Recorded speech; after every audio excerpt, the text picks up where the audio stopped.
Hi everyone, I am Jean Antoinette Pino, and I am going to tell you a story. In the world divided by status and shame, one man sat at the edge of it all, wealthy yet rejected, visible yet unseen. His name was Matthew, a tax collector, despised by his people, ignored by the righteous. He had everything money could buy, but something was missing. Then, one ordinary day, someone extraordinary walked by. A teacher, a healer, a man called Jesus. And with just two words, everything changed. This is the story of a man who left everything behind, his coins, his comfort, his past, to follow one who offered him a new future. It's not just about Matthew's story. It's a story of grace, calling, and the kind of love that sees beyond labels. It's the story of how God chooses the unlikely to do unbelievable. The Matthias calling.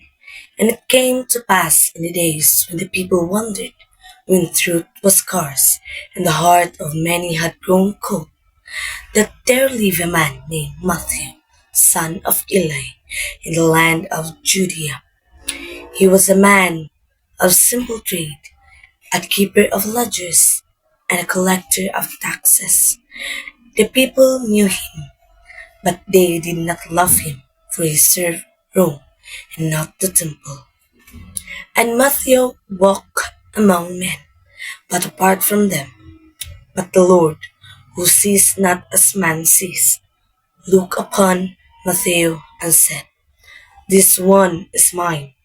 One morning, as the sun rose over the hill of Capernaum, Matthew sat at his booth, counting silver coins with weary hands.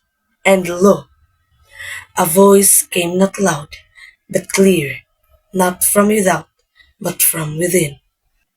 "Matthew, son of Eli, arise, for I have called you."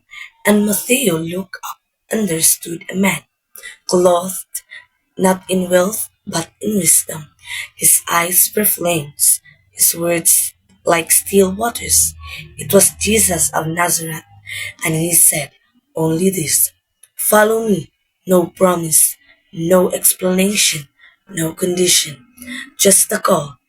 And in that moment, something stirred in Matthew's heart, a stirring deeper than reason, louder than fear. He left the coins and left the booth. He left the life he had known. For the calling of God is not a request, it is a summons. And Matthew followed. He walked beside fishermen and former zealots, among the outcasts and the broken.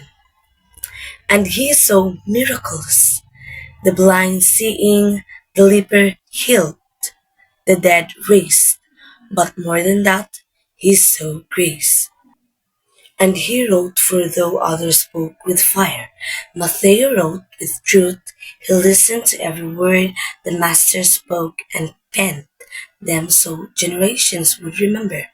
"Blessed are the poor in spirit, love your enemies, go and make disciples of all nations." This was the calling of Matthew, not just to follow, but to record, to witness, to leave behind not wealth, but a testimony.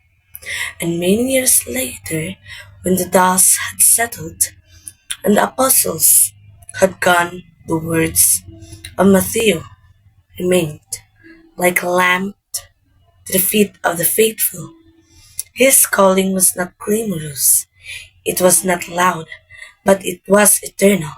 So now, when the Lord calls your name, not with thunder, but with a quiet voice in the soul, remember the tax collector who said yes, the one who left everything behind to gain what could never be taken.